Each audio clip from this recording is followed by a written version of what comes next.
¿Están pudiendo ver la presentación? Alguien que nos confirme, al menos levantando la Sí, mano. se ve Sí, muy clara. perfecto. Sí, se ve bien. Bueno, excelente. Bueno, ¿sobre qué temas vamos a conversar en el día de hoy? Muy rápidamente, me pareció, cuando Caro me pidió pensar en dar una charla sobre los temas regulatorios y puntualmente sobre el tema de permisos, dije, a ver, hay un montón de colegas acá que seguramente ya están trabajando en la minería y hay un montón que quieren entrar en el mundo de la minería, pero no me voy a sentar a explicarles ley por ley de un sistema tan complejo como el que tenemos en la Argentina. Así que pensé en algo bastante más general y en dejarles una serie de tips que sean de utilidad para todos aquellos que quieran profundizar en la temática. Si no, podemos estar, les aseguro, 3 días hablando del tema de permisos y no lo vamos a agotar. Entonces, para hablar desde un contexto más bien macro, pensé en comenzar en el contexto económico y entender dónde está parado hoy el sector minero en el país y cuáles son los desafíos que tenemos a nivel global. Entrar después en el mundo del negocio minero, sus etapas y el sistema de gobernanza para entender a partir de esa realidad y esas oportunidades los desafíos que nos presenta el sistema de permisos y qué herramientas necesitaríamos para la optimización de ese sistema. Creo también importante resaltar cuál es el rol de la asesoría legal especializada, qué podemos hacer los abogados para optimizar y poder manejar esta problemática que no es menor, sobre todo cuando tenemos que enfrentar inversiones que son verdaderamente importantes. Vamos a hacer un paneo general del marco normativo aplicable y de los estándares internacionales. Y finalmente me gustaría cerrar transmitiéndoles un poco la importancia de tener un plan de permisos. ¿Qué significa tener y desarrollar un plan maestro de permiso para cualquier organización? Cómo se trabaja en un plan maestro de permisos. Y bueno, y después una conclusión que espero sea de vuestra satisfacción. Em, Cuando hablamos del negocio minero, yo creo que pensar en la minería hoy, y eso estoy segura que lo han escuchado en numerosísimas oportunidades y sobre todo en estos días, estamos hablando de una oportunidad extraordinaria. Hoy la minería en la Argentina, yo diría que está frente a una oportunidad no solamente extraordinaria, sino única. Tenemos que pensar que la minería, junto con la energía y las actividades agrícolas, los productos agrícolas, conforman la principal matriz productiva del país, pero la minería dentro de esa matriz productiva solamente ocupa el 7% y ha crecido bastante en los últimos 5 años, ¿no? Y somos solamente el 7%.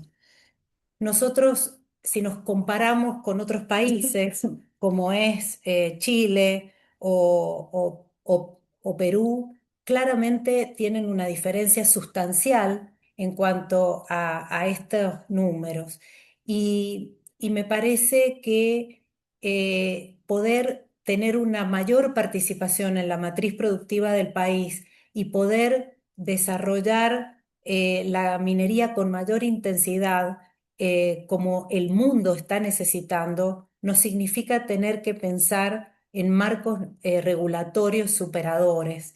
Creo que se ha venido trabajando, el RIGI es un ejemplo de eso, pero estamos a medio camino, no hemos podido concretar todos los cambios y los ajustes regulatorios que se necesitan. Por otro lado, tenemos que pensar en qué es lo que el mundo va a necesitar en los próximos años, cuál es la demanda de minerales críticos que vamos a tener. Según la Agencia Internacional de Energía, al 2050 la cantidad de minerales críticos que el mundo va a demandar hay que multiplicarlo por 6. Y estamos todos, o una gran parte de los países del mundo, están trabajando para tratar de lograr un control de la contaminación global para tratar de avanzar en emisiones de carbono cero y al 2050 es una meta que una cantidad importante de países se han trazado. La paradoja interesante es que para lograr esa meta necesitamos más minería. El mundo está frente a una demanda creciente de minerales críticos. Y cuando hablamos de minerales críticos, estamos hablando del oro y la plata, que son los metales históricos de atesoramiento de los países, pero hablamos también de otros minerales como es el cobre, el litio, las tierras raras, que van a ser vitales para el desarrollo de las energías alternativas, para el desarrollo de la electromovilidad, para la transmisión que hay que desarrollar a los fines de poder favorecer y fortalecer estos sistemas energéticos alternativos. Además, el litio se necesita para las baterías y si bien tiene sus problemas de que tiene minerales sustitutos o que tiene alternativas, lo mismo la demanda va a ser creciente. Ahora bien, ¿cómo hacemos en un mundo donde la demanda de minerales críticos es creciente y nuestra oferta es escasa y además tenemos inestabilidad política, inestabilidad económica, sistemas regulatorios deficientes? No vamos a poder aprovechar esa oportunidad que tenemos frente a nosotros. Y por eso es que necesitamos trabajar y hacer un enorme esfuerzo, y creo que de alguna manera el poder político lo ha entendido y está encaminado y orientado a hacer ese esfuerzo desde el punto de vista de la superación y del mejoramiento de los marcos regulatorios para poder lograr el desarrollo de la minería en la medida en que el mundo necesita para poder satisfacer esa demanda creciente. Me gustó mucho un trabajo que ha hecho la firma Deloitte y este slide que ustedes están mirando es un poco el resumen en números y en datos objetivos de una publicación que se ha hecho en marzo del 2026 acerca de cómo evolucionaría la minería en los próximos años. Si nosotros logramos que haya una demanda creciente de minería y que haya un mayor desarrollo de la minería, no volvamos a la anterior, puedo ver, no puedo ver este número. Ajá. Si logramos que haya un mayor desarrollo de la minería en el país, podríamos pensar en un mayor ingreso de inversión acumulada proyectada en el sector de, que se encaminaría alrededor de hacia los 63.7 millones de dólares. Si nosotros logramos que justamente con el sistema de aprobación del RIGI y con otros proyectos alternativos que tenemos y el consecuente desarrollo de la industria, realmente se hagan estas inversiones en el país y se concreten, podríamos pensar en que podemos superar las exportaciones mineras del 2025 al 2035 de 6.037 millones de dólares al año a 30.000 millones de dólares al año. Ahora, si yo a ese dato lo comparo con lo que Chile al día de hoy o Perú al día de hoy exportan, es aprovechar una oportunidad interesante para empardarme, para quedar como Chile y Perú al día de hoy. O sea, al día de hoy, por ejemplo, en cobre, Chile ha exportado entre enero y julio del 2026 35.000 millones de dólares. O sea que la expectativa nuestra llegaría al 50% más o menos de lo que Chile exporta en un año. Perú está un poco más abajo, pero son 40 millones de dólares al año, 40.000, perdón, millones de dólares al año. Entonces, el desafío que tenemos es enorme porque no tenemos gran desarrollo de la minería en el país y y tenemos una oportunidad geográfica y geológica extraordinaria, ¿no? Eso además impactaría en otras cuestiones, en otras variables que son determinantes para el crecimiento del país, como es pensar en un mayor desarrollo de empleos directos. Y de 38.900 más o menos, o 38.800 puestos de trabajo que genera la minería al día de hoy, solamente 4.800 están ocupados por mujeres, valga el dato. Llegaríamos más o menos a pensar en un escenario optimista en 220.000 puestos de trabajo generados por la industria. Pero además tendríamos otro valor agregado en el PBI. Pasaríamos del 0,63% al 2% anual, con lo cual es mucho menos si lo comparamos con Perú o con Chile, que tienen un 11 y un 12% respectivamente, pero claramente podríamos contribuir significativamente a la matriz productiva de la Argentina. Cuando hablamos de modificaciones o mejoras en el marco regulatorio, no puedo dejar de mencionar lo que ha significado el RIGI en el marco de promoción de inversiones. La minería ya empezó a tener un desarrollo desde el punto de vista regulatorio muy importante en la década del 90, cuando no solamente se actualizó el Código de Minería, sino que se dictó se genera la Ley de Inversiones Mineras y su posterior reglamentación, que fue un salto cualitativo muy importante en cuanto a la generación de inversiones y de oportunidades de inversión en el país, básicamente porque tenía un concepto muy importante y muy necesario para las inversiones a largo plazo, como es el de la estabilidad. Además, se generaron ahí, a partir de la modificación de la Constitución en el año 94, las leyes de presupuestos mínimos que han sido muy valiosas para el desarrollo ambiental, con conciencia ambiental de los proyectos, y se generaron también otras normativas hacia adelante que han ido contribuyendo al fortalecimiento regulatorio del sector.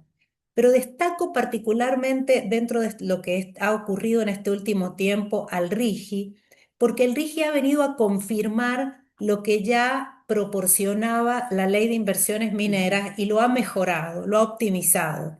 El RIGI sabemos que no reemplaza la normativa minera aplicable, como es el Código de Minería y todas las leyes que hacen a la obtención de los permisos sectoriales, pero sí es un régimen que funciona de manera, yo diría, paralela, no superpuesta, pero sino paralela al marco legal vigente, y que contiene un concepto importantísimo de estabilidad a largo plazo. Le da a los proyectos que sean aprobados una estabilidad fiscal, aduanera y cambiaria que es fundamental para que el inversor quiera venir a invertir a un país como este. Pero además de eso, le otorga al inversor garantías de continuidad del proyecto y protecciones frente a medidas estatales futuras que puedan afectar esos derechos del inversor.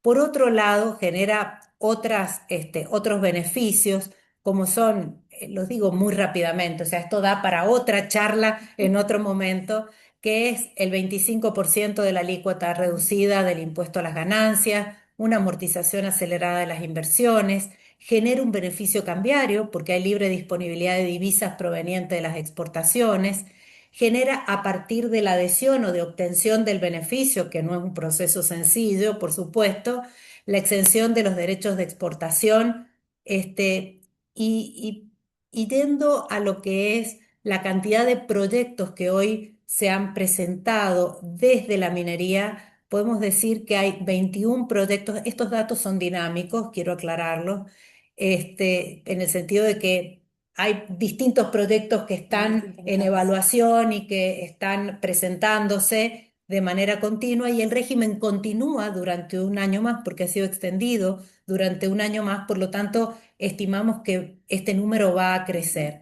Al día de hoy, entre proyectos aprobados y en evaluación, tenemos 21 proyectos que son aproximadamente o ascienden a los 27.000 millones de dólares.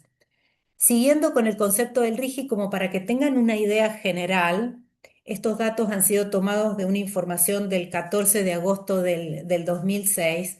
De los 44, o sea, el RIGI aplica no solamente a la minería, y el que va a la cabeza actualmente es el petróleo y el gas, ¿no?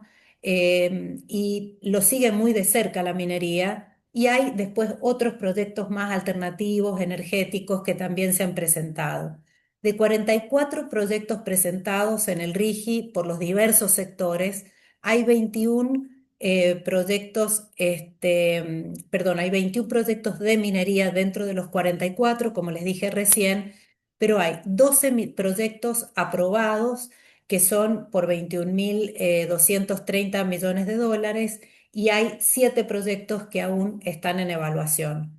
A continuación, del otro lado del slide, tenemos los tres minerales principales respecto de los cuales se han presentado los proyectos. Y fíjense que tiene conexión con lo que yo vengo diciendo. Se han presentado proyectos de litio en el norte del país, en Catamarca, Salta y Jujuy hay 6 proyectos aprobados a la fecha. En cobre, San Juan y Mendoza, tenemos 3 proyectos aprobados al día de hoy, con Vicuña, Los Azules en San Juan y PSJ Cobre Mendocino, que se ha aprobado hace también muy, muy poquito en Mendoza, y que yo creo que es una gran, gran noticia esa. Más allá de todas las buenas noticias para San Juan, creo que se haya aprobado el proyecto de Mendoza es muy, muy aliciente para el desarrollo de la minería en esa provincia, que creo que tiene un desafío extraordinario por delante porque es un poco más virgen que el resto de las provincias. Así que es para mí una gran noticia. Y tenemos por otro lado en Salta, Catamarca y San Juan proyectos de oro y plata. Al día de hoy hay 3 proyectos aprobados, 2 de ellos en San Juan, que es el proyecto de carbonatos profundos, que es un proyecto Operación Minera Gualcamayo, y las fases 8 y 9 de la mina Veladero, que es una mina que hoy ha cumplido, en realidad en octubre de este año, cumple 21 años de producción. Y el proyecto Diablillos en Salta.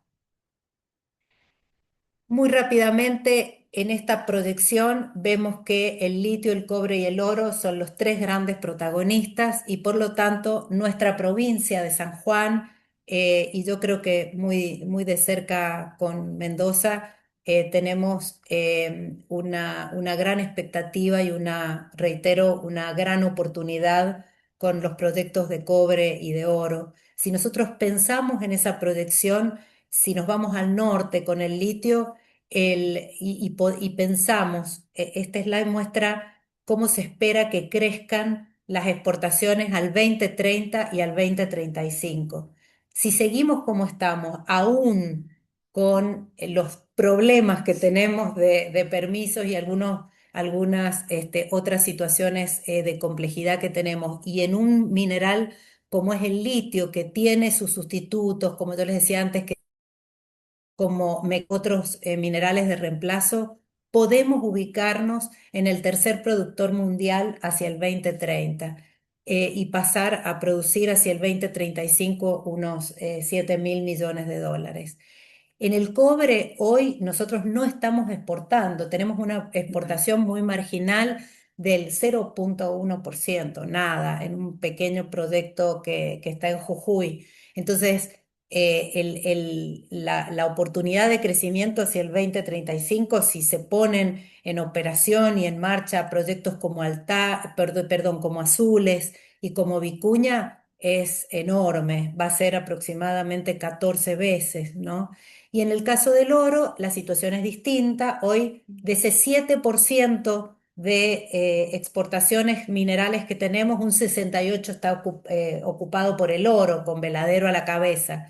Entonces, se mantendría un poco más, y lo mismo con las nuevas fases de Veladero y algunos otros proyectos de oro que inclusive no están sometidos al RIGI, tendríamos algunas oportunidades de crecimiento también. Entonces, esto nos muestra o confirma mi premisa inicial, que estamos frente a una oportunidad única y extraordinaria. Pero la minería, todos sabemos que es una inversión a largo o larguísimo plazo. que estos proyectos de los que hablamos, particularmente los proyectos de San Juan, que son proyectos de gran envergadura, son proyectos a 20, 30, 40 años, pero que toda la actividad inicial, la actividad de exploración, es una actividad que también demanda una cantidad importantísima de tiempo. Tenemos que pensar, o acá en esta línea, ustedes tienen las distintas etapas que la minería atraviesa, empezando por la prospección, que es una actividad de mapeo básico, inicial, de muestreo casi manual, les diría yo, muy, muy, muy básica en terreno, y pasamos después en distintos niveles a la etapa de exploración, donde uno tiene que empezar a identificar el recurso y tiene que empezar a cuantificarlo y a calificarlo. Y a partir de la exploración avanzada se comienzan con una serie de estudios que son vitales, como es el PEA, el estudio de prefactibilidad, etcétera, que son estudios de tipo técnico y que después pasan a lo económico, que nos permiten tener ya un conocimiento más profundo del área minera en la que estamos trabajando. Tenemos que pensar que no podemos pasar a la etapa de construcción de un proyecto si no tenemos un concepto de yacimiento. Y cuando hablamos de concepto de yacimiento, hablamos de una triple definición, que es, en primer lugar, un concepto geológico. Si yo no tengo un recurso mineral que lo pueda cuantificar de alguna manera, no voy a poder tener un yacimiento. Pero ese yacimiento necesita también una concesión legal. Si no he tramitado todos los derechos mineros que necesito, no voy a poder entrar al área y no voy a poder empezar a buscar y a ubicar y a cuantificar ese recurso. Y por último, necesito un concepto económico. Si el recurso que tengo los derechos, empiezo a tramitar los permisos, además no lo puedo explotar de manera tal de obtener un beneficio que sea redituable, porque esto es un negocio. Entonces, si no lo puedo explotar con una ganancia, no reúno las condiciones de yacimiento y por lo tanto no lo puedo factibilizar técnica y económicamente y no puedo avanzar o no es conveniente avanzar en las fases siguientes que son la de construcción y operación. Por eso yo a veces puedo tener un área extraordinaria, un área que parece interesantísima, pero tiene o problemas de permisos o problemas de derecho, de constitución del derecho minero, o problemas ambientales y sociales, porque está en un área a lo mejor protegida, donde además la comunidad se resiste a la actividad, pero además tengo que poder cerrar el negocio desde el punto de vista económico. Y por último, una vez que dejo de operar, tengo que pensar, y eso se va pensando gradualmente desde la etapa, en todas las etapas, pero se concreta en su totalidad al final, que es en la etapa de cierre y el post-cierre. Todas estas etapas, que pueden durar una enorme cantidad de tiempo, necesitan habilitaciones, necesitan permisos, necesitan autorizaciones y cada uno de ellos tiene su propia secuencia específica por etapa de permisos. Entonces, cuando hablamos de desarrollar un negocio minero desde el punto de vista regulatorio, estamos hablando, para mí, de cuatro pilares fundamentales. El primero son los derechos mineros. Yo no puedo construir un proyecto, y eso lo escuché en una de las charlas que ustedes dieron con alguna de los profesionales antes que yo hace algunas semanas. No puedo construir un proyecto minero si antes no he desarrollado no tengo un desarrollo jurídico del proyecto, si no he construido un proyecto desde el punto de vista jurídico. ¿Qué significa desarrollar jurídicamente un proyecto? Y primero y principal, consolidar los derechos mineros. Es como el primer aspecto regulatorio clave. Tengo que tener los cateos o permisos de exploración, tengo que haber podido manifestar descubrimientos en ellos y tengo que consolidar esas manifestaciones de descubrimiento a través de distintas concesiones de explotación. Por otro lado, necesito reconocer y darle el valor que tiene a los derechos de los superficiarios. ¿Y por qué digo esto? Porque durante muchos años todos hemos obtenido derechos mineros considerando este principio fundamental de la minería, que es el carácter de utilidad pública y esta prioridad que nos da para ingresar sin pensar en los derechos de los superficiarios. Pero si yo quiero desarrollar un proyecto bajo un sistema ESG, que es con un adecuado sistema de gestión ambiental, social y de gobernanza, tengo que entender y reconocer y aceptar que los derechos de los superficiarios deben respetarse y que debo tramitar todos los, negociar con ellos, mostrarles cuál es el impacto que voy a generar como consecuencia de mi ocupación y, y llegar a un acuerdo por la afectación que el superficiario va a tener como consecuencia de mi actividad en su terreno. Y también tengo la alternativa que me da el mismo código de tramitar las servidumbres legales que sean necesarias para poder ingresar. Pero tanto un acuerdo privado como un trámite de servidumbre termina con una compensación en favor del titular del suelo. Otro pilar fundamental, a mi juicio, es tener un robusto sistema ESG o de gobernanza, gestión ambiental y social. Y cuando hablo de un robusto sistema, estoy hablando de un sistema que se haga bajo estándares internacionales, es decir, que cumpla con normativa que supera la normativa local. No podemos pensar, si bien hay que pensar en cumplir con lo que hemos comprometido a través del informe de impacto ambiental y sus respectivas actualizaciones, tengo que pensar qué otros mecanismos o estándares existen para poder lograr un cumplimiento de excelencia, un cumplimiento que verdaderamente me respete el ambiente, pero además me integre creíble desde el punto de vista de las comunidades en las cuales voy a desarrollar el proyecto. Para ello necesito dos cosas, creo que son fundamentales, y es tener un sistema de compliance en funcionamiento, un sistema de compliance que no sea simplemente un deber ser que tengo colgado en un cuadro, que se lo hago firmar a los empleados, pero que no lo miro a la hora de tomar decisiones. No, necesito un código de ética de negocios con una lista importante de políticas complementarias verdaderamente implementadas a través de un sistema de manejo ambiental y social que siga estándares internacionales. Y por último, ¿no? Y no menos importante, necesito una lista, cumplir con una lista importante de permisos ambientales y sectoriales, como son, nada, simplemente en general, ya lo vamos a ver con un poco más de detalle hacia adelante, los permisos ambientales, los de aguas, de obras, de transporte, de residuos, de manejo de patrimonio arqueológico, etcétera. O sea, hay una lista enorme de permisos ambientales y sectoriales que tengo que considerar al momento de desarrollar mi proyecto. Creo que cuando hablamos de la minería y cuando hablamos de desarrollar el sector minero, estamos pensando en generación de inversiones, en recibir inversión extranjera, en generar mayor cantidad de exportaciones.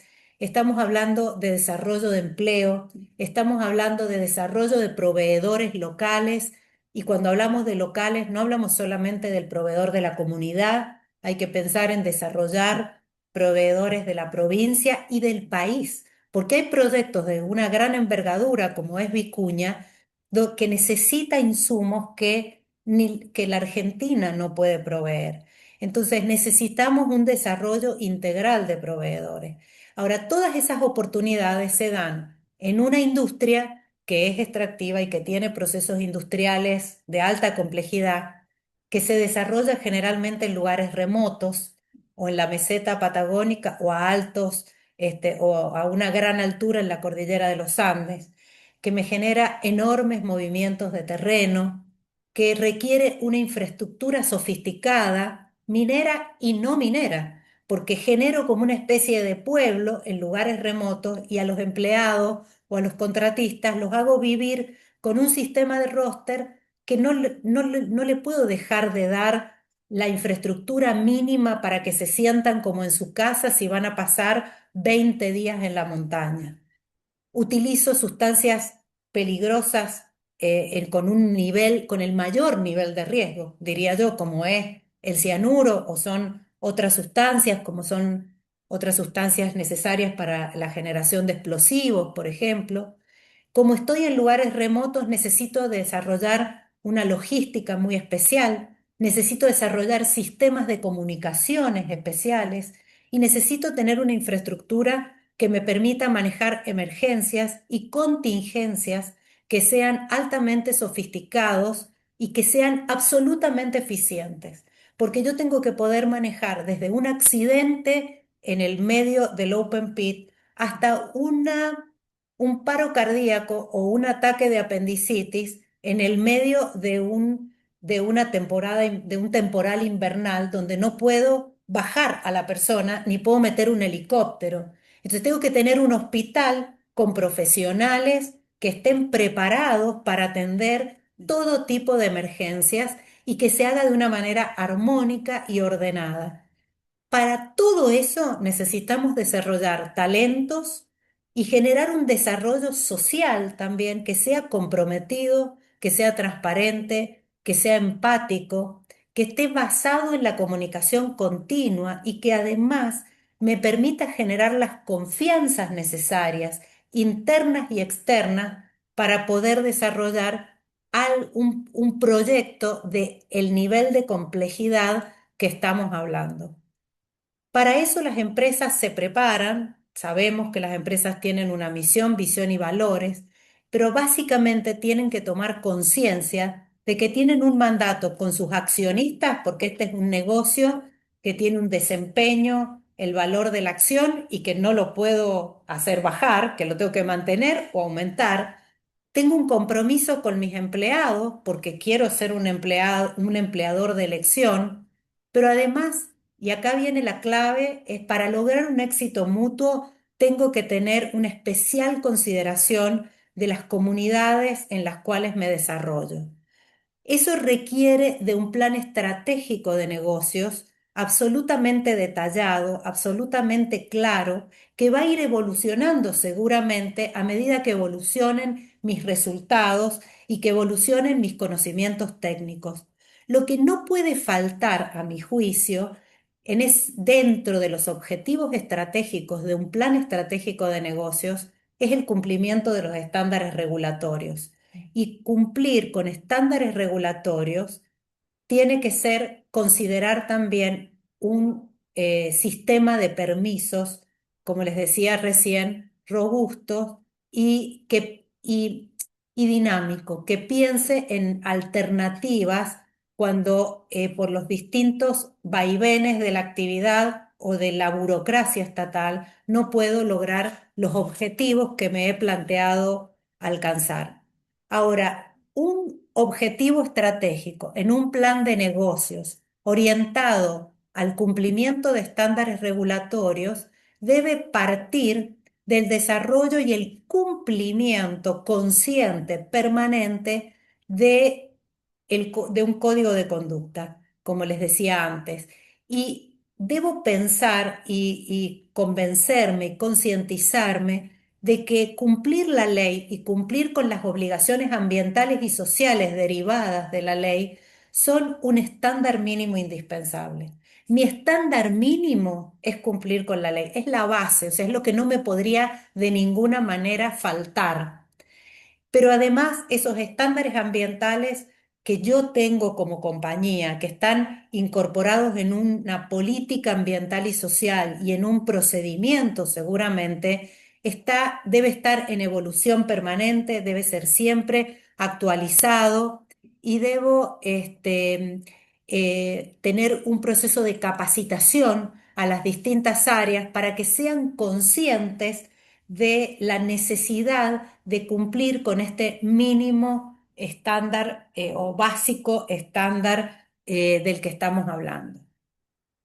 Ahora bien, cuando hablamos de minería, hablamos de cosas positivas, de expectativas interesantes hacia adelante, pero hablamos también de un gran problema que es desarrollar y manejar el sistema de permisos de cualquier proyecto. Hoy, en la actualidad, no solamente en la Argentina, en cualquier país del mundo, el sistema de permisos se presenta como un obstáculo clave para el desarrollo de la inversión.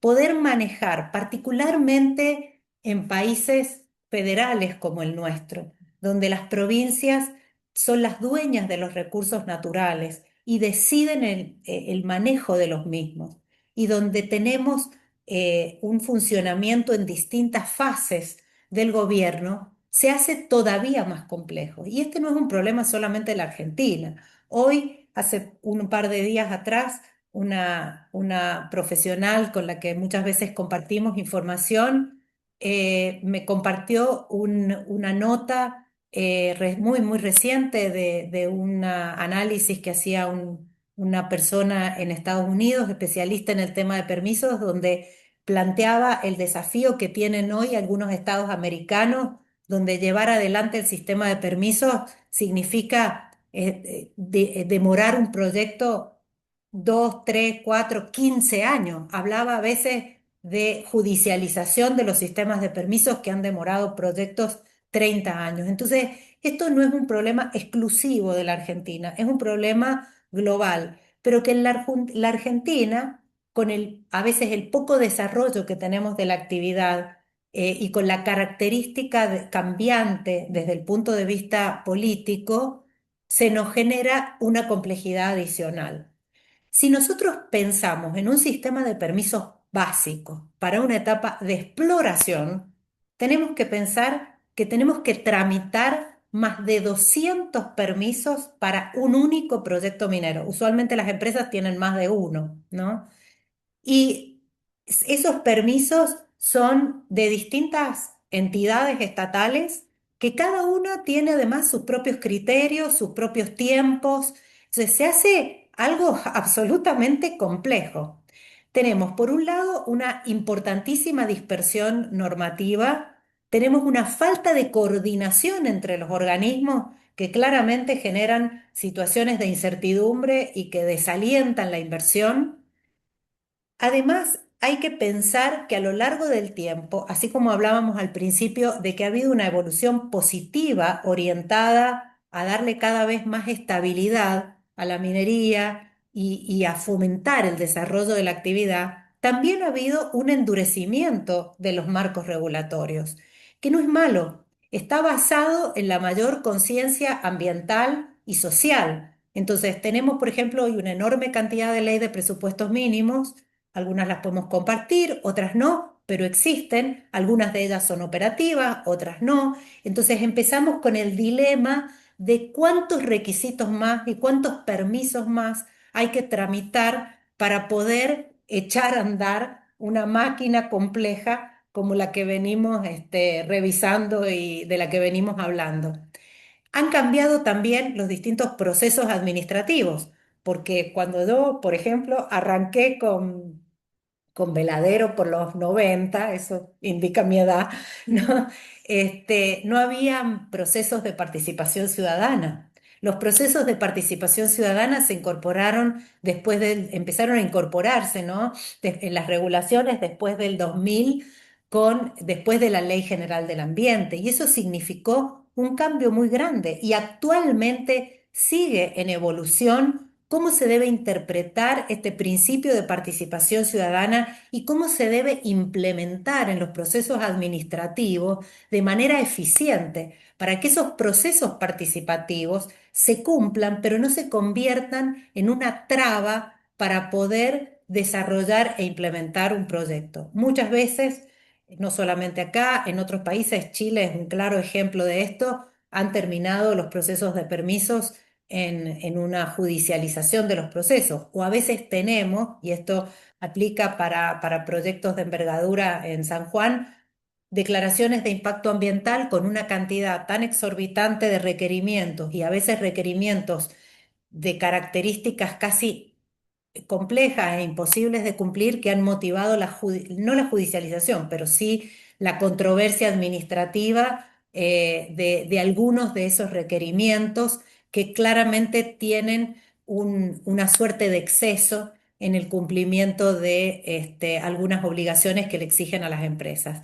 Entendemos que todo esto está hecho de buena fe para tratar de proteger el ambiente y de proteger la comunidad, pero hay que ponerle a esto y manejarlo con una cuota de equilibrio de manera tal que este endurecimiento regulatorio no se termine convirtiendo en una traba imposible de sortear o en una trampa imposible de superar. Y por supuesto hay que estar también siempre pensando en las modificaciones y el avance normativo que nada, está en constante crecimiento, modificación y que tenemos ejemplos en forma permanente de nuevas obligaciones legales a las que estamos sometidos quienes trabajamos en el sector o fuera del sector. Un ejemplo de eso es la reciente norma de desarrollo de proveedores locales que nos crea todo un marco regulatorio nuevo, nos genera una enorme cantidad de obligaciones a las empresas y a nuestros proveedores que son positivas al final para el desarrollo de la actividad, pero que también en algún punto son cuestionables por la cantidad de burocracia que esto genera y que entorpecen el desarrollo de la inversión. Ahora bien, ¿qué herramientas los abogados tenemos lo que existe? No necesariamente depende de nosotros poder superar la situación actual y tenemos que lidiar con esta realidad. Entonces, ¿qué hacemos frente a esa situación? Yo considero que tenemos 5 herramientas que pensar en 5 herramientas básicas, muy básicas, para optimizar un sistema de permisos. La primera herramienta es trabajar en la detección temprana. ¿Cómo hacemos, yendo a esto que yo mencioné antes de si queremos desarrollar un proyecto en terreno y queremos trabajar en sitio, primero lo tenemos que pensar jurídicamente? Entonces, la detección temprana está relacionada con ese concepto. Tengo que ocuparme de ver cómo voy a revisar toda la legislación aplicable con un asesoramiento interdisciplinario desde el inicio del proyecto. Y acá hago mucho hincapié en el tema del trabajo interdisciplinario. Quien crea que puede ser un buen abogado de empresa minera o asesor legal de una empresa desde el estudio jurídico solamente está errado. Me parece que la clave para poder dar un buen asesoramiento jurídico es trabajar interdisciplinariamente con los especialistas que tiene la industria, con técnicos, con ingenieros, con geólogos, con especialistas ambientales, con especialistas sociales y económicos. Y en la medida en que yo pueda entender el proyecto en el marco teórico, voy a poder ayudarle a desarrollar un sistema apropiado de detección temprana y que me permita formar o generar ese sistema de permisos que necesito poder avanzar. Por otro lado, es imposible hacerlo de manera manual. Necesito herramientas tecnológicas que nos permitan el seguimiento y la trazabilidad, no solamente en la elaboración, sino en la presentación, en todo el proceso administrativo relacionado con el mundo de los permisos y en la obtención de los permisos en tiempo real y según cada etapa. Necesito como tercera herramienta para mí la digitalización y el orden. Una cosa es tener una herramienta tecnológica, un buen sistema, y otra cosa distinta es tener organizada la información en el sistema, no solamente para poder tramitar los permisos en tiempo y forma, sino para poder estar a tono y con respuestas apropiadas en tiempo y forma a todos los procesos de fiscalización que tenga y además a los procesos, dentro de los procesos evaluatorios. En la medida en que yo esté ordenada y tenga toda la información, no solamente jurídica, sino técnica, absolutamente digitalizada, voy a ser más ágil en el proceso interno que tengo que llevar adelante para poder responder adecuadamente a las entidades estatales que llevan los procesos de permisos y además que me fiscalizan posteriormente. Pero ahí no se agota, ese sería como mi trabajo. Eso tiene además otra herramienta que es la coordinación pública permanente. ¿Qué significa eso? Además de hacer el trabajo interno, necesito tener una coordinación constante, permanente, con los organismos digitales, quienes a su vez podrían trabajar en herramientas superadoras y digitalizarse y generar sistemas que de alguna manera nos ayuden a llevar mejor los distintos procesos administrativos. Yo creo que hay dos fases cuando hablo de la coordinación pública. Una es el relacionamiento institucional que las empresas necesariamente deben llevar para poder ser exitosas en su sistema de permisos y por lo tanto en el logro de los objetivos estratégicos del negocio. Y por otro lado, necesitamos indefectiblemente que las autoridades trabajen de manera coordinada y generen sistemas digitales y coordinaciones interdisciplinarias entre las autoridades para poder evitar duplicidad de trámites, para poder obtener respuestas que estén más integradas y que sean más coordinadas y coherentes entre las distintas organizaciones e instituciones, ni hablar si esta coordinación debe darse entre la nación y la provincia. Hoy es casi impensable, ¿no? Provincia-municipio. O provincia-municipio, exactamente. Entonces, hay ahí, yo creo, una enorme oportunidad de mejora, diría, para trabajar y para desarrollar sistemas que sean verdaderamente útiles para optimizar cualquier sistema de permisos. Y por último, tengo que ser absolutamente consciente de cuál es el proyecto que voy a desarrollar y en qué etapa se encuentra. Entonces tengo que poder diferenciarlo por los impactos positivos y negativos que ese proyecto va a producir. No todos los proyectos deberían tener, y de hecho no las tienen, a las mismas exigencias y tengo que ajustar las exigencias al impacto real que el proyecto va a tener. En eso es bastante claro el decreto 007 del 2024 que regula las aprobaciones ambientales para nuestra actividad. Exacto. En este trabajo y en este desarrollo que tenemos como desafío, sobre todo a nivel gubernamental, creo que hay que mirar a nuestro alrededor y tenemos que tomar referentes internacionales. Yo le he puesto acá dos ejemplos muy simples, no voy a entrar a hablar de este tema porque también es para otra charla, como son Australia y Canadá. Todos estos dos países han combinado altos estándares ESG, de estándares ambientales, sociales y de gobernanza, con procesos administrativos muy eficientes y, y bajo la premisa de que el rigor jurídico y de proceso no es incompatible con la agilidad que debo tener. O sea, debo ser riguroso, pero también debo ser ágil. Y a eso han estado orientadas las modificaciones que se han hecho tanto en Australia como en Canadá. Pero si vamos más cerca nuestro y miramos a nuestro alrededor, yo me gustaría mencionar la ley marco de autorizaciones sectoriales que se ha aprobado recientemente en Chile, ¿no? Desde septiembre del 2025, Chile dictó la ley 21.770 y creo que lo posiciona a ese país como un referente regional en la optimización del sistema de permisos.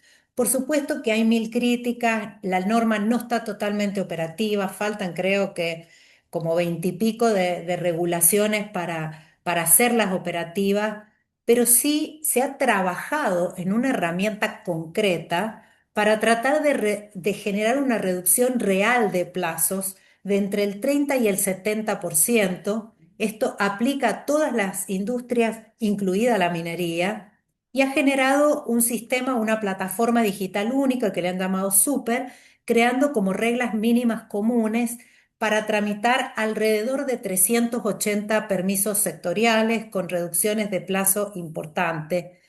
Eh, ¿Cuál es la desventaja o el riesgo que tiene esta normativa?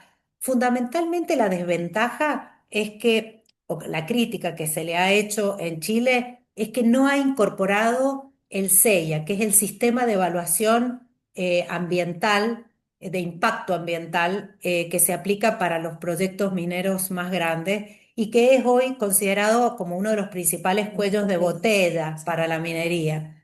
Pero aún cuando los permisos ambientales mineros no hayan quedado incorporados dentro de nuestra normativa y dentro del sistema super, lo mismo me parece que como herramienta superadora y que muestra esta oportunidad de mejora, vale la pena estudiarla, revisarla y profundizar sobre ella.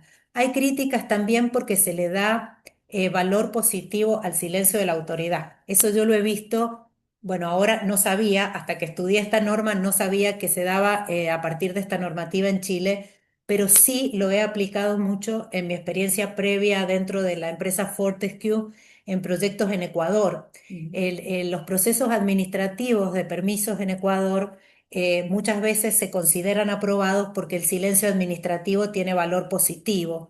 Pero ¿qué pasa? A veces hace cuestionable la decisión, o sea, porque no hay decisión, entonces el permiso te lo dan porque no hay decisión administrativa y genera muchas veces conflictos de distintos tipos que llevan a la judicialización de los proyectos. Por ahí a nivel local lo que le podemos contar a los colegas es, por ejemplo, si tenés que sacar 50 permisos y en los 50 permisos tenés que poner el estatuto societario, los poderes de las autoridades, y es como una burocracia innecesaria porque todo eso lo tienen que analizar 50 equipos legales, entonces hay etapas y hay pasos que pueden porcentualmente bajar un montón el trámite. Si vos decís, bueno, tengo un Exacto. expediente virtual único en donde ingreso todo esto de entrada y el que lo quiera ver acá está, pero ya superé esa etapa y no vuelvo atrás, es Mm. como un gran paso, ¿sí? Exacto.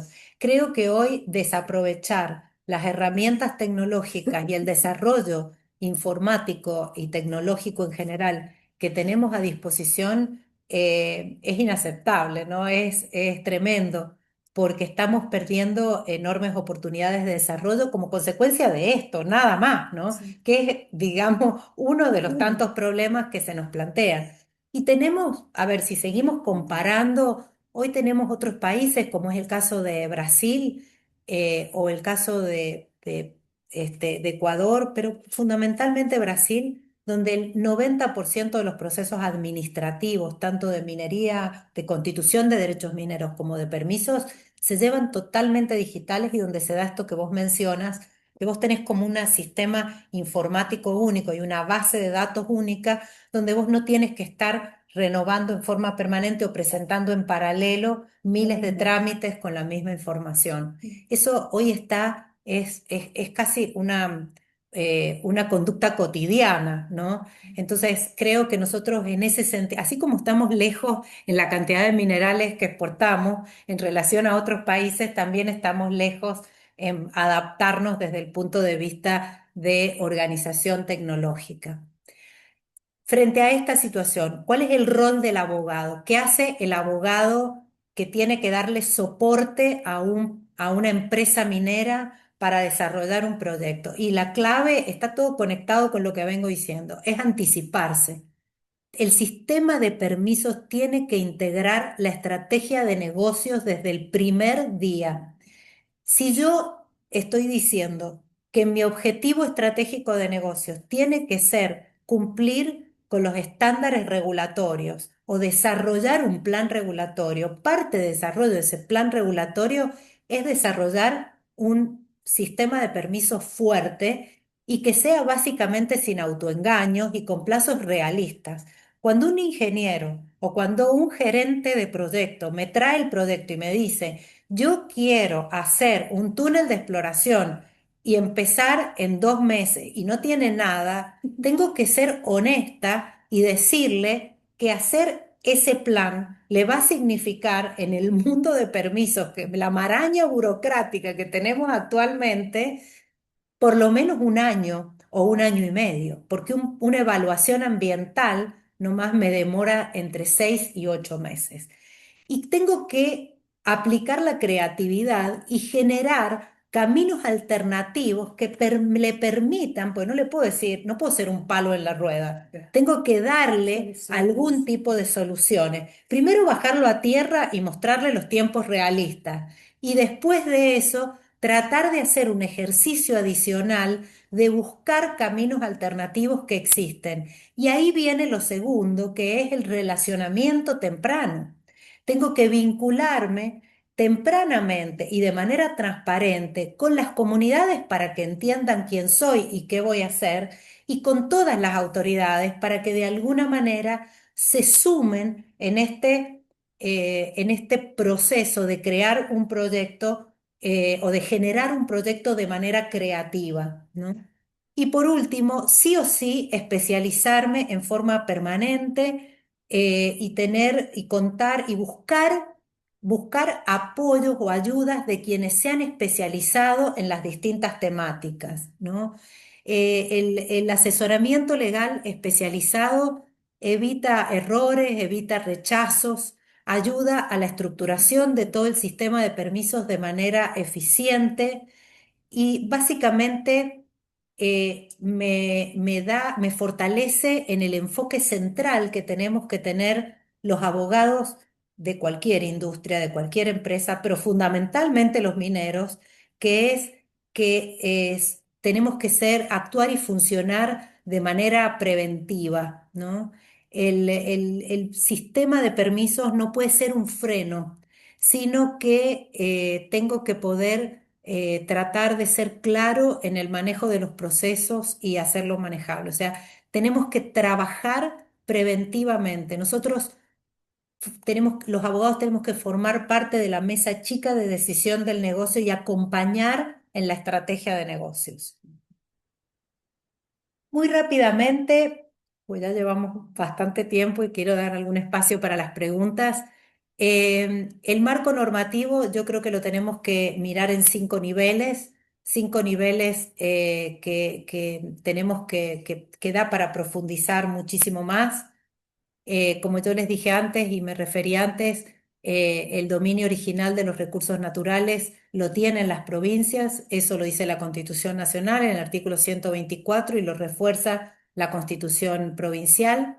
Tenemos normas de fondo que considerar, que es en base a las cuales tramitamos los derechos mineros que están contenidas en el Código de Minería no podemos olvidar la 24585, que es el título ambiental complementario del código, pero tenemos además otra serie de normas complementarias asociadas al desarrollo de la actividad, que también las hemos venido mencionando, como son la Ley de Inversiones Mineras, normas modificatorias del Código de Minería, el régimen del RIGI, que es la Ley 27.742, pero tenemos también las leyes de presupuestos mínimos, las normas ambientales que ha desarrollado y generado cada una de las provincias, y tenemos además todo el marco normativo provincial que regulan cada uno de los permisos sectoriales. O sea, los permisos sectoriales los tenemos que mirar en 3 niveles: nivel nacional, provincial y municipal.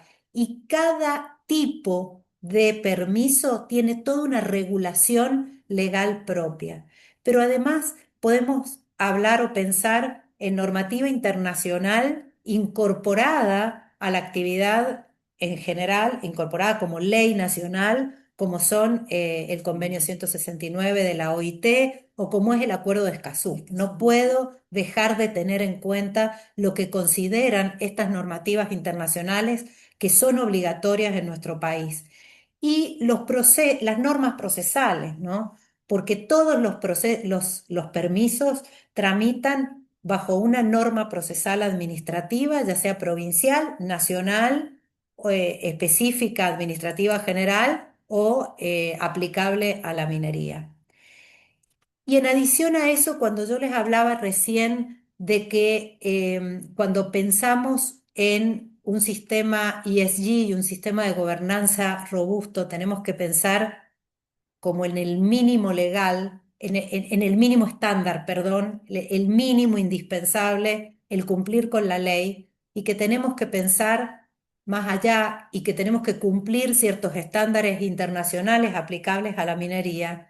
Este cuadro lo que hace es resumir algunos de los estándares que actualmente la minería sigue en los distintos lugares del mundo y que a los que están sometidos los proyectos en nuestro país, algunos de ellos voluntarios, la mayoría, otros obligatorios, como es el convenio de Minamata, que regula todo lo que es el manejo de mercurio, está orientado a la reducción y a la eliminación del del uso del uso. mercurio, ¿no? Pero estos principios, como son los del IFC, como son los Equator Principles, como lo son los principios del ICMM, los principios IRMA, tienen un distinto enfoque, pero todos están orientados a poder mejorar el análisis de riesgo y de los impactos sociales y ambientales que producen los proyectos, me ayudan a generar sistemas de due diligence o debida diligencia ambiental y social para lograr el financiamiento de los proyectos. No se olviden que para, para invertir, no sé, 5.000 millones de dólares en un proyecto, o 8.000 millones de dólares en un proyecto, necesito indefectiblemente inversión extranjera. No hay en el país inversores de ese volumen. Para ello necesito negociar con agentes financieros internacionales, con agencias de crédito internacional, con bancos internacionales o con mi propia matriz que me tiene que prestar el dinero para poder, o parte del dinero, para poder desarrollar esos proyectos. Y no lo van a hacer de manera despreocupada, lo van a hacer considerando que este proyecto cumpla con la normativa legal aplicable y además cumpla con estándares internacionales bajo los cuales los auditores son controlados y las matrices también son controladas. Por eso es que estos principios que parecerían voluntarios, se terminan transformando en un estándar obligatorio cuando hablamos de proyectos de gran envergadura que requieren grandes inversiones y que van a ser auditados desde el exterior. A eso le podemos sumar otras certificaciones más locales, como pueden ser, que son internacionales también, pero que son más conocidas a nivel local, como pueden ser las normas ISO 14001, que me certifican un sistema de gestión ambiental. Por ejemplo, Veladero está certificado con normas 14001, o las 45001, que son sistemas que me certifican el sistema de gestión de seguridad y salud ocupacional, ¿no? Solo por dar algunos ejemplos. Otras certificaciones de estándares internacionales que han seguido las operaciones mineras de oro en San Juan, como Veladero y Gualcamayo, es la certificación bajo el código de cianuro, ¿no? Es una certificación que de alguna manera constata que el manejo de esa sustancia tan peligrosa se está haciendo responsablemente. Ahora bien, frente a este mundo enorme que tenemos de normativas y de estándares internacionales, internamente necesito indefectiblemente crear un procedimiento orientado a la obtención y mantenimiento de permisos. Un procedimiento básico de manejo de permisos tiene que estar orientado a obtener en tiempo y forma y de manera conjunta con todas las áreas involucradas de la empresa el 100% de los permisos que sean necesarios para llevar un proyecto minero, manteniendo la licencia social. Y los tengo que además mantener vigentes. Ese procedimiento es fundamental que alcance a todas las áreas de la empresa. O sea, es importantísimo el proceso de capacitación y de concientización de las áreas de que no pueden hacer nada si antes no han tenido el check, De que yo diría el conformidad. check jurídico, el check de permisos, el check de qué es lo que yo debo tramitar para poder desarrollar esa actividad. ¿Y en qué plazo? Exactamente, y armado en un plazo realista. Por eso yo hablo de integrarlo al plan estratégico de negocios de la organización. Ese procedimiento debe tener mínimamente 4 etapas, que es medio parecido a lo que dije antes: cómo identifico los permisos, de qué documentación técnica me tengo que munir para poder tramitarlo adecuadamente. Yo no puedo ir a tramitar un permiso para que me habiliten el dique de cola si no he hecho un estudio sísmico de ese dique de cola, si no he hecho un estudio técnico, si no tengo un estudio ambiental aprobado previo relacionado con el impacto ambiental que el manejo de esas colas podría llegar a producir, etcétera. Entonces necesito trabajar con especialistas en todos los estudios, planos, informes técnicos, etcétera, que exige cada autoridad local, local y no local, que puede ser nacional, para la tramitación y obtención de esos permisos. Después tengo que tener una estrategia de manejo del trámite ante la autoridad, que me persiga, un poco relacionado con lo que yo dije antes, no solamente presentar adecuadamente ese permiso, sino seguir los expedientes a lo largo del distinto proceso y el tiempo. Y por último, ¿cómo voy a generar un proceso eficiente para mantener y poder renovar en tiempo y forma todos esos permisos? Tengo que pensar además que cualquier sistema de permisos es un sistema dinámico que va cambiando a lo largo de la vida del proyecto y en sus distintas etapas, porque el proyecto va cambiando. Si el proyecto va cambiando, mi proceso de permisos y mi sistema de permisos en consecuencia se va modificando. A continuación, un resumen muy rápido de permisos mínimos básicos en los que tenemos que pensar en una etapa de exploración e inicio de explotación. Tenemos que pensar como permiso madre básico en el permiso ambiental, en la aprobación del informe de impacto ambiental. Yo acá puse el de explotación, pero en realidad cada etapa tiene su informe de impacto ambiental propio y además se va actualizando cada 2 años. Otro gran tema dentro de la minería es el manejo de los recursos hídricos. Una actividad minera de gran envergadura, un proyecto de gran envergadura, requiere cantidades importantes de agua para uso minero, pero también tengo una población en terreno, por lo tanto tengo que pensar en concesiones de agua para uso minero y para uso poblacional. Pero durante los primeros periodos de inestabilidad voy a pensar en permisos más transitorios, como son los permisos temporarios de extracción de agua y otros permisos de obras, como pueden ser los de perforación, si necesito hacer pozos para alumbrar agua o si necesito desarrollar actividades de perforación con fines geológicos. Hay un gran mundo también de obras civiles, por lo tanto hay una enorme cantidad de permisos que deben tramitarse por obras, por proyectos ante lo que es la autoridad en San Juan, la DPDU. Cada provincia tiene su autoridad en materia de aprobación de obras civiles que parten de la factibilidad de uso de suelo, pero que también me tienen que ir aprobando, como si yo mañana quisiera construir un edificio. O sea, es Bueno, el mismo esquema, pero a 5.000 metros sobre el nivel del mar. Pero no hay diferencia.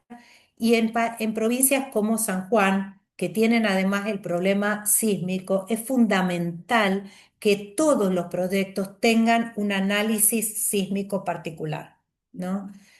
Después tenemos otro mundo de permisos que son los permisos de obra hidráulica, que son todas aquellas obras que yo voy a desarrollar para el manejo de las aguas en terreno, ya sea para el desvío de arroyos, para el desvío de ríos, para el traspaso de los ríos de manera ambientalmente responsables. Tengo desde permisos muy simples, como es un permiso de canaletas, hasta o de alcantarillas, hasta permisos de gran complejidad, como es la generación de piletas de contingencia, piletas de manejos de emergencia frente a la posibilidad de desvío de soluciones, de proceso, desvío de sistemas de desvíos de canales, autorizaciones de dewatering, que es cuando yo voy a poner en un valle un proyecto y tengo que sacar el agua del área para poder meter mi, no sé, mi valle de lixiviación, por ejemplo. Después tengo todo otro gran mundo que es el mundo de los efluentes, donde tengo que obtener, tengo que pensar que un proyecto puede generar efluentes industriales y puede, porque no todos los proyectos mineros son sistemas de emisión cero, procesos de emisión cero. Puedo tener una generación de efluente industrial que voy a tener que tratar y puedo llegar a tener también, de hecho lo voy a tener si estoy en sitios remotos, efluentes cloacales, porque tengo una población de varias cantidades de personas, de varios miles de personas. Tengo que tener un complejo sistema de manejo de todo el efluente que el proyecto genera y eso involucra otra gama extensa de permisos. Por otro lado, tenemos otro mundo que es el manejo de los residuos peligrosos y las sustancias peligrosas, que a veces no todos los residuos pueden tratarse en la provincia. A veces debo transportar residuos fuera de la provincia y eso me significa tramitar autorizaciones nacionales y que esto involucra tres mundos de autorizaciones: las de generación, las de transporte y las de disposición final. Entonces, si bien el operador minero va a tener que obtener un permiso que es el de generación, sí tengo que exigirle a los contratistas los permisos de transporte y de disposición final, a veces nacionales y otras veces provinciales. Después tengo también todo un sistema de manejo de residuos no peligrosos que requieren otra serie de permisos ante la Secretaría de Ambiente de la provincia de San Juan. Tengo permisos relacionados al manejo de combustibles, a la generación de energía, etcétera. O sea, podemos hablar una enorme cantidad de tiempo acerca de cuántas actividades genera un proyecto y cuántos permisos tenemos que tramitar. Esto, lo que yo les he mostrado antes, es simplemente un ejemplo de qué cantidad de permisos y de cómo armo mi lista de permisos cuando tengo enfrente un proyecto que regularizar. Y como cierre ya, creo que si nosotros tramitamos todos los permisos en tiempo y forma, tenemos una lista de autorizaciones o habilitaciones, licencias que obtenemos, pero de esas autorizaciones, licencias o habilitaciones nacen también un montón de obligaciones.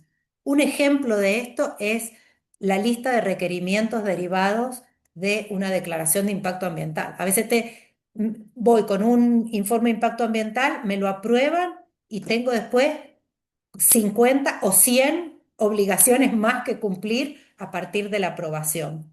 Entonces, esa es una parte de mi obligación regulatoria. Vimos antes el paneo, la revisión indispensable que tengo que hacer de toda la legislación.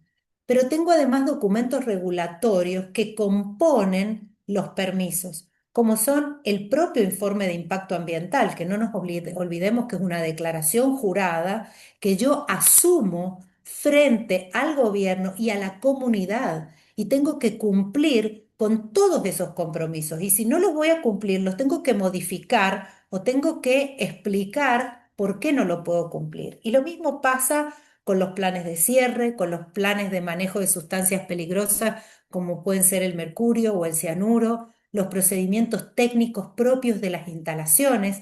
Cada instalación, un crusher, un track shop, o sea, un sistema de trituración, un sistema de manejo adecuado o un taller de camiones de gran envergadura, una planta de procesos, tienen sus propios procedimientos técnicos para los cuales tenemos que capacitar a la gente y del que surgen una enorme cantidad de obligaciones.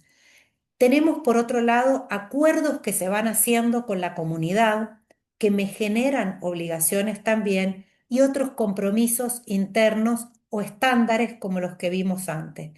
Todo esto yo diría que conforma un gran mundo regulatorio que lo tengo que poder, volviendo a lo que mencionaba también antes, sistematizar en lo que yo denominaría un gran registro de obligaciones. O sea, los permisos no son más que una pata de ese gran sistema regulatorio que va a terminar convirtiéndose en mi matriz de riesgo legal. ¿Mm? O sea, al final yo voy a tener que poder, con un sistema de registros de obligaciones, entender rápidamente por temas y por áreas cuáles son mis obligaciones y tengo que poder elaborar a partir de ahí mi matriz de riesgo. ¿Mm? Y Entonces, sobre todo que te ayude a la prevención y a exacto, adelantarte. eso es lo fundamental. Acá lo más importante es tener en la cabeza que el abogado no puede ser un freno para la inversión.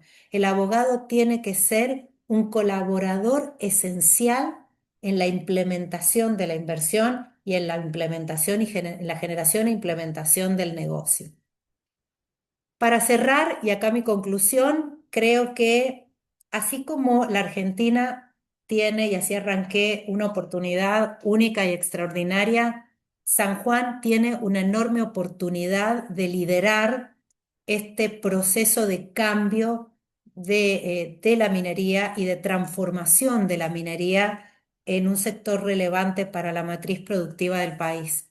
Tenemos la oportunidad de transformarnos en líderes mundiales. Creo que el índice Fraser de septiembre del 2025, que coloca a San Juan a la cabeza de todo Latinoamérica, en un lugar número 18 de 68 países y a la cabeza de la Argentina, más allá de las observaciones que podamos tener con relación a ese índice, es una prueba evidente de que somos una provincia atractiva para las inversiones. Entonces, tenemos que modernizar de manera urgente. Yo creo que nos urge modernizar y eso me parece que es una actividad conjunta que las empresas, el foro, las instituciones, tenemos con el gobierno provincial, modernizar el sistema de permisos. Esto no significa, y vuelvo a repetir insistentemente, en relajar las exigencias regulatorias. No queremos dejar de cumplir la ley, queremos que la ley sea clara y que el cumplimiento y los procesos sean eficientes y predecibles para poder ser exitosos en esta oportunidad que tenemos. Un sistema más ágil beneficia a las empresas, beneficia al Estado y a las comunidades por igual. Por eso yo les hablaba antes de un éxito mutuo. Permite además tener una minería mucho más planificada, ordenada y sustentable. Y me transforma, y con esto cierro, el sistema de permisos en un verdadero motor de desarrollo y no en una barrera para el futuro de la minería argentina. Así que bueno, muchas gracias, gracias por la paciencia y a disposición para contestar lo que quieran consultar. Si quieren ir levantando la mano, vamos a acelerar, te estás de aquel lado y tenemos la primera pregunta. Sofía, si te Sí, te podemos ver, podemos. Sofía, sería mejor. Perdón, pero justo la compu que estoy usando no tiene, no me deja activar la cámara, por eso no la he prendido. Ah, bien, es que leía Perdón. algo, perdón, Sofía. Bueno, mi consulta, bueno, buenas tardes a todos los presentes. Mi consulta es en realidad desde tu punto de vista, Jime, respecto a los nuevos IA que están emitiendo, como decías, que están en cambio y demás, que ahora hace poco el licenciado Luna decía que se estaban emitiendo como en tres partes. Una parte de lo que era propiedad minera técnica, por otro lado la parte ambiental y en una tercera medida lo que recién mencionabas, de todo lo que tiene que ver con la comunidad y el desarrollo sustentable. ¿Qué opinión te merece esta nueva incorporación que ha tenido el Ministerio con la evolución normativa y demás que tenemos actualmente, perdón? Bueno, gracias Sofi, gracias por la pregunta. No sé puntualmente qué es lo que puede haber explicado el licenciado Luna previamente, pero sí puedo compartirte que a mi juicio personal, la modificación que tuvo la normativa provincial con el decreto 007 del 2024 más allá de las observaciones que se puedan tener, es una normativa superadora y clarificadora de cómo deben desarrollarse los procesos ambientales en la provincia. La realidad es que cualquier informe de impacto ambiental debe contemplar más allá de la normativa actual, debe contemplar cuál es la descripción de proyecto y eso implica un análisis de propiedad minera donde se basa, o este concepto que yo les hablaba antes de concesión legal, debe pensar también en ese proyecto concreto que voy a desarrollar dentro de un marco jurídico determinado desde el punto de vista del derecho minero, qué impactos ambientales me generan para los distintos factores ambientales y cómo voy a manejar esos impactos. Y dentro de eso, y cómo los voy a mitigar y eventualmente hasta compensar. Hay impactos que son claramente irreversibles y no podemos negar la existencia de impactos irreversibles. Entonces tenemos que buscar mecanismos de compensación de esos impactos. Pero el impacto, cuando nosotros hablamos de desarrollo social, estamos hablando de un tipo de impacto, que es el impacto positivo o negativo que mi proyecto puede producir a esa comunidad en la que voy a desarrollar el proyecto que está cercana. Por eso yo creo que el aspecto social debe estar evaluado dentro del proceso de evaluación ambiental. ¿M? Lo que no puedo hacer dentro del proceso de evaluación ambiental es incorporar a veces o excederme y empezar a pedir, bueno, ¿cuánto facturan los distintos contratistas? Estoy dando un ejemplo, ¿no? ¿Cuánto facturan los distintos contratistas en las distintas actividades que desarrollan, ¿no? Eso, a mi juicio, creo que sería una suerte de exceso, pero sí yo avalo el proceso de evaluación integral de los proyectos en todas las etapas. Pero, ¿alguien más? Mm, Pueden abrir el micrófono y hacer la pregunta. Tenemos una mano levantada. Si querés identificarte y prender la cámara. Em, Te identificamos como Samsung S711. No tenés el nombre en la reunión. Hola, ¿qué tal? Buenas tardes. ¿Podemos verte? Ahí voy a intentar la cámara, voy a prender la Dale. cámara. No sé si ahí me ven. Ahí Ahí estás. te vemos, Bien. sí. Hola, Jime, un placer. Paola por acá. He tenido el orgullo de Hola, trabajar con la Pau. doctora Daneri. La verdad que un placer escucharte, Jime. Mi consulta, y bueno, lamento haberme sumado por ahí unos minutos después, es sobre las modificatorias recientes, Jime, que ha habido respecto al tema glaciares. Si has notado algún cambio por ahí en la evaluación de los informes de impacto ambiental de los proyectos. Y la otra es que he visto por ahí un par de disertaciones o opiniones tuyas respecto a esta nueva normativa también que ha sacado la provincia referido a lo que es contratación y compra local. Desarrollo local minero. Sí. Exacto. Sí. Bueno, yendo un poco a la primera pregunta, yo no he visto todavía, por lo menos no me ha tocado a mí, a lo mejor algún otro colega ha tenido alguna experiencia más reciente acerca de cómo la provincia de San Juan va a aplicar la reciente modificación a la ley de glaciares.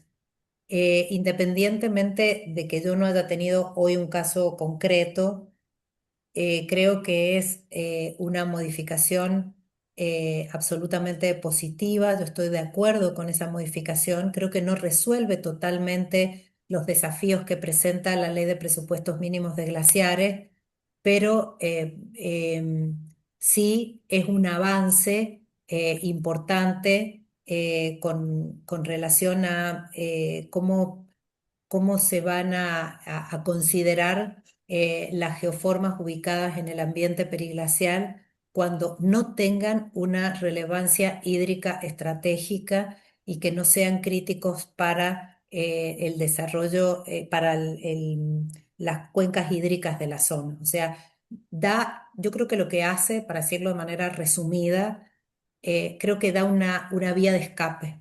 La norma nueva creo que da una herramienta de salida, una vía de escape para todos aquellos proyectos mineros que tienen que enfrentar el desafío de convivir con geoformas glaciales en su área de proyecto. Así que es positiva, no es el mundo ideal. Yo creo que eso además tiene que bajarse un poco más a tierra con normativa local. Creo que está pendiente ese desarrollo de normativa local y se está revisando, pero es algo superador desde la óptica de la minería respecto de lo que teníamos. Eso con relación a Sí. a la primera pregunta. Con relación a la segunda pregunta, ¿qué pregunta me has tirado, Pau? Yo tengo Ah, una posición que es pública, que mm, lo he dicho en numerosas oportunidades. Creo que no se necesita una ley de desarrollo de proveedores locales para cumplir con la obligación de desarrollar proveedores, ¿no? Creo que esto debe ser, y lo he dicho a lo largo de una hora y pico, parte de tu sistema regulatorio, de tu estándar de cumplimiento y es parte de tu obligación social como proyecto.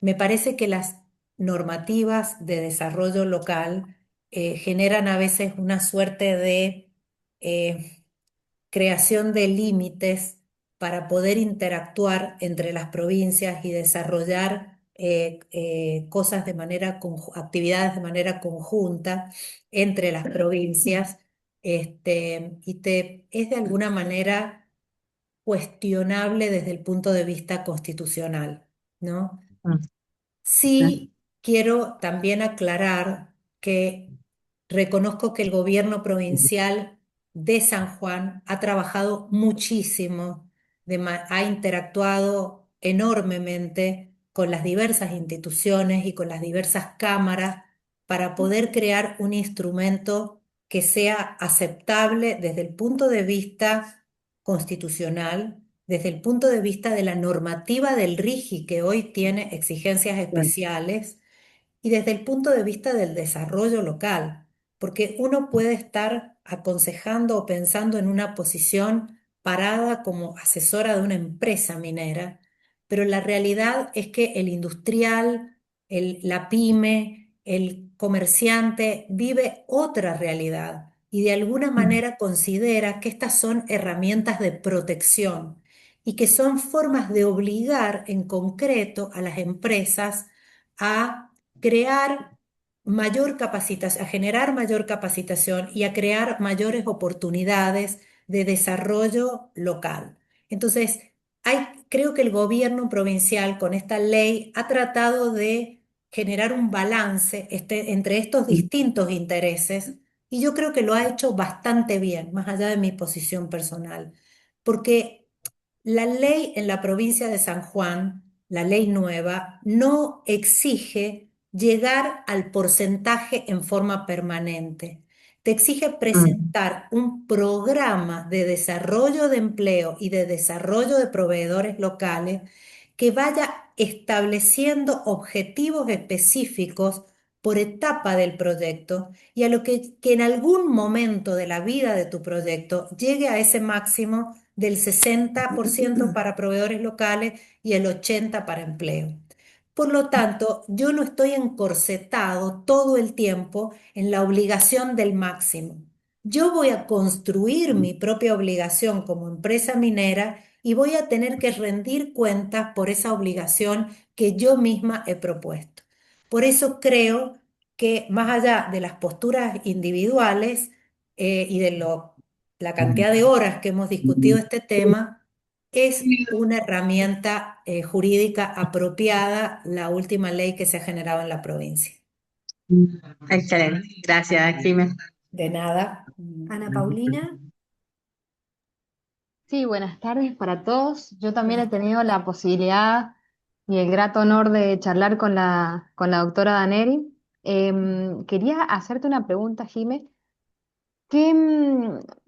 Digamos, cuántos años pensás vos que faltan para el famoso desarrollo minero? Porque, bueno, he tenido la posibilidad de ir a distintas charlas y por ahí como que veo que San Juan en general es una provincia que tiene mucha expectativa con la minería, desde la prensa también se le está dando como mucha difusión a eso. Y bueno, y es todo, digamos, una posibilidad a futuro. No sabemos si se va a poder cubrir toda la demanda laboral que hay en la provincia y de acá a cuánto tiempo en adelante. Eso es una duda que tengo. Bien. Bueno, creo que es una buena pregunta porque me parece que acá tenemos que poder manejar las expectativas, ¿no? Cuánto tiempo falta es muy difícil de contestar porque es muy relativo.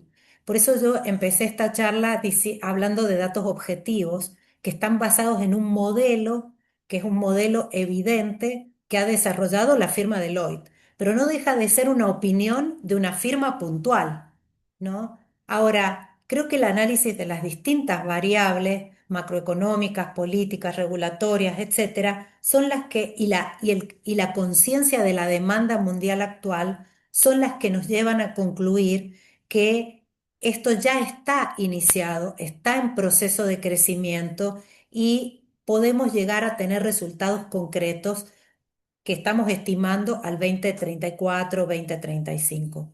Ahora, yo creo que el desarrollo y el movimiento ya está. Y yo simplemente voy a hacer una comparación de la evolución de la minería en los años, en el tiempo. Cuando Veladero se desarrolló, empezó su desarrollo a partir del año 2002 y se puso en operación en el 2005. En el país habían poquísimos provincias en las que se desarrollaba la actividad minera de gran envergadura. Y se tuvo que lidiar durante años con procesos fortísimos de antiminería. O sea, hubieron provincias que decidieron prohibir la minería o limitarla de manera significativa. Y algunos de esos ejemplos los tenemos muy cerquita, como han sido experiencias pasadas de La Rioja o la experiencia de la normativa que limita la minería de Mendoza. Sin embargo, desde hace algunos años se ha demostrado que se puede hacer actividad minera más allá, de manera responsable, más allá de los vaivenes que la actividad ha tenido a lo largo del tiempo, y la demanda de minerales del mundo es creciente y se ha entendido que es necesario y es conveniente para el desarrollo económico del país incorporar esta actividad de una manera más potente en la matriz productiva. Y esos cambios, aunque parezcan pequeños, para mí son enormes cambios. Ver hoy a la provincia de Mendoza en el lugar en el que está, cómo se ha posicionado, cómo ha evolucionado a pesar de su normativa limitante, cómo está desarrollando el distrito Malargüe, cómo lo que ha hecho con el proyecto de cobre PSJ mendocino, creo que es para aplaudirlo. Entonces, tenemos ejemplos evidentes de que se está trabajando mucho y de que hay un avance y un desarrollo. Por supuesto que queremos que esto sea mucho más grande, pero necesitamos ir con paciencia, cumpliendo paso a paso y además tenemos que ser capaces, por eso es importante informarse y educarse en forma permanente. Tenemos que ser capaces de manejar las expectativas. No todo lo que se dice en la prensa es lo que ocurre verdaderamente, pero no quiere decir que no esté ocurriendo nada. Está ocurriendo muchísimo, pero bueno, eso yo creo que va a ir creciendo con el tiempo. Pero ya lo tenemos Claro. hoy acá. Sería interesante a los colegas, por ejemplo, Gracias, Doc. que si pueden entrar al catastro minero, ¿sí? Mm. Vean hoy Sí. a través de las distintas capas, ¿sí? La cantidad de minas que hay, la cantidad de proyectos en estado de exploración que se encuentran, y se van a dar cuenta que son muchos, ¿sí? Entonces, ya está en marcha. Y todo esto, a ver, una de las cosas que siempre hemos hablado desde el instituto es que nosotros, nuestro trabajo empieza antes de, ¿sí? Que es lo mismo que ha dicho la doctora ahora.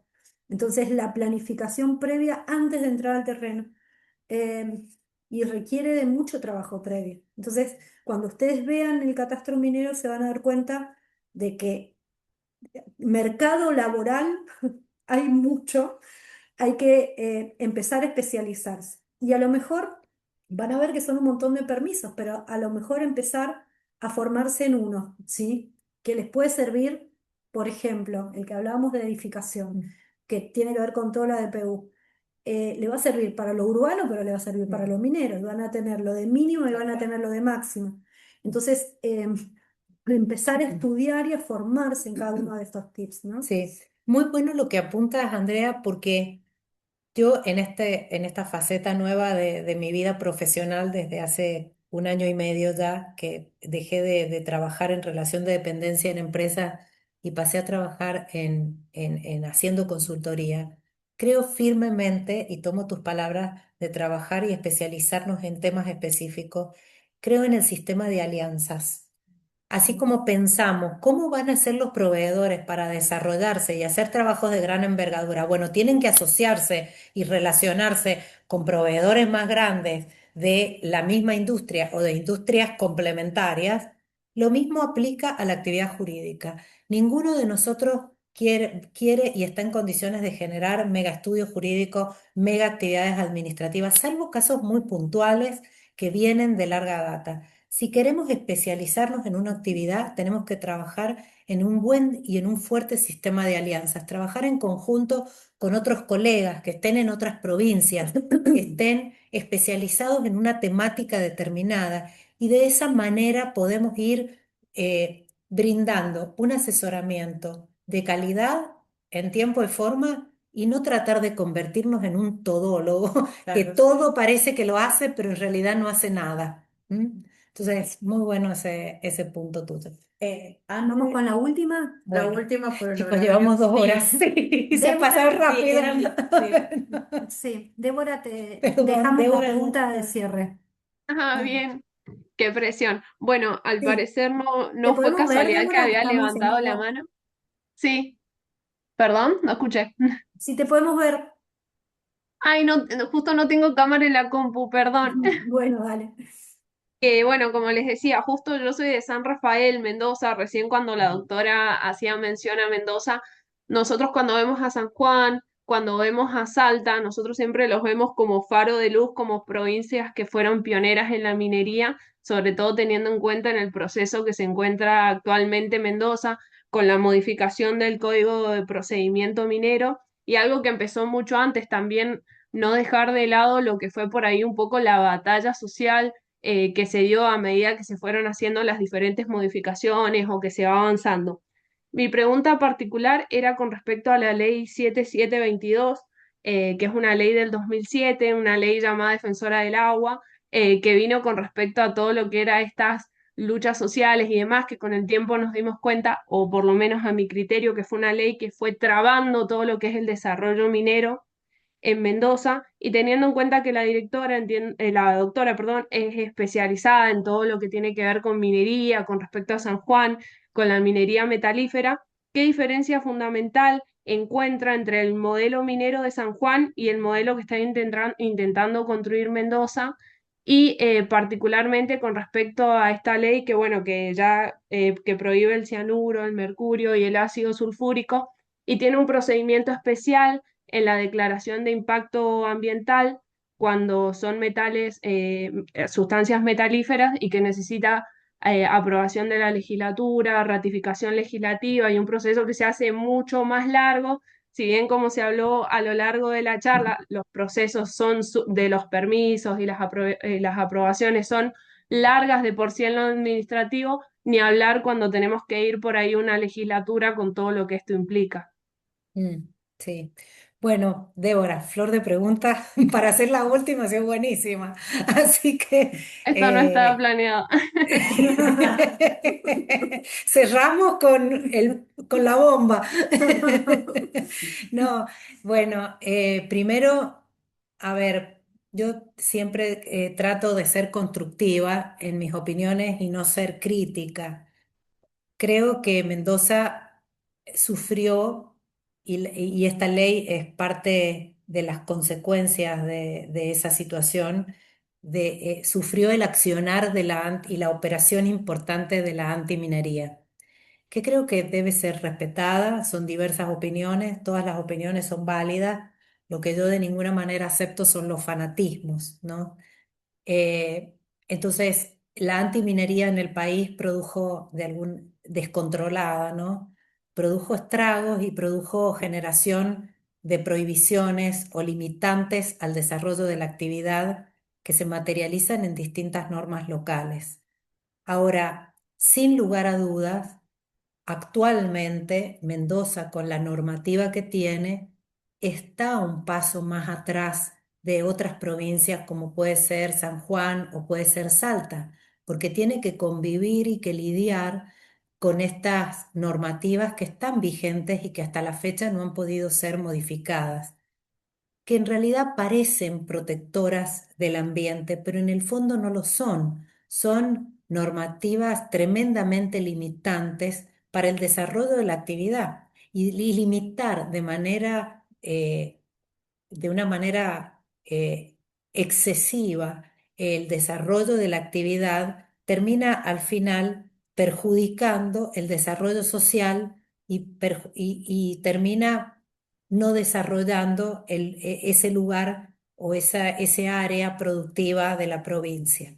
Entonces, estas normativas claramente no son positivas, el proceso de permisos es un proceso, y el proceso de aprobación ambiental en Mendoza es un proceso mucho más engorroso, mucho más complejo, que además está teñido o de alguna manera eh, afectado por una mayor participación política, por este tema de que tienen que pasar por la aprobación ambiental por la legislatura local, pero yo elijo, frente a esa dificultad, ser positiva y miro la mitad del vaso lleno y no lo que me falta o la mitad del vaso vacío. Creo que a pesar de la existencia de esa normativa, y vuelvo al punto que mencioné antes, Mendoza ha hecho un esfuerzo para tratar de reinstalar la minería en la provincia, está haciendo un esfuerzo a pesar de sus dificultades para desarrollar actividades de prospección, de exploración y si Dios quiere, construir y desarrollar y operar un proyecto de cobre como es PSJ Mendocino, Cobre Mendocino. Y y eso es la muestra evidente de que cuando hay voluntad, las cosas se pueden desarrollar. Probablemente la discusión o el paso siguiente de Mendoza es realmente con un proyecto funcionando, revisar si vale la pena continuar con la normativa y con los procedimientos como los tienen o modificarlos. No lo sé. Probablemente esa es la discusión y el análisis siguiente, pero han habido otros cambios dentro del proceso de los procedimientos administrativos mineros, en la voluntad que la autoridad minera le está poniendo a los proyectos para poder desarrollarlos, y yo personalmente elijo quedarme con eso, ¿no? Y seguir trabajando constructivamente codo a codo con los gobiernos con los que nos toca interactuar para poder día a día superar estas trabas regulatorias que a veces son derivadas de posiciones sociales caprichosas, no entendidas o no comprendidas en su totalidad. Bueno, les vamos a agradecer a todos los asistentes. Doctora, muchísimas gracias. Yo creo que me traería el mate y seguiría. Eh, La vamos a secuestrar. sí, nos vamos a No, quedar. muchas Pero gracias, bueno, muchas gracias. la invitamos, las puertas de la casa están siempre abiertas para recibirla. Ujú. Vamos a agradecer igual al directorio, que siempre nos impulsa y nos da la oportunidad de seguir trabajando. Así que bueno, muchas gracias a todos los asistentes, gracias Caro, gracias a Pau también que debe estar bien más por ahí, Sí, está conectada. está conectada, que es nuestra otra codirectora. Ah, bien, bien, no la Em, conozco. Así que bueno, nos vemos en la próxima, estén atentos que ya tenemos las fechas de septiembre programadas. Sí, chao, hasta luego, que anden muy bien. Muchas gracias, muchísimas gracias a todos.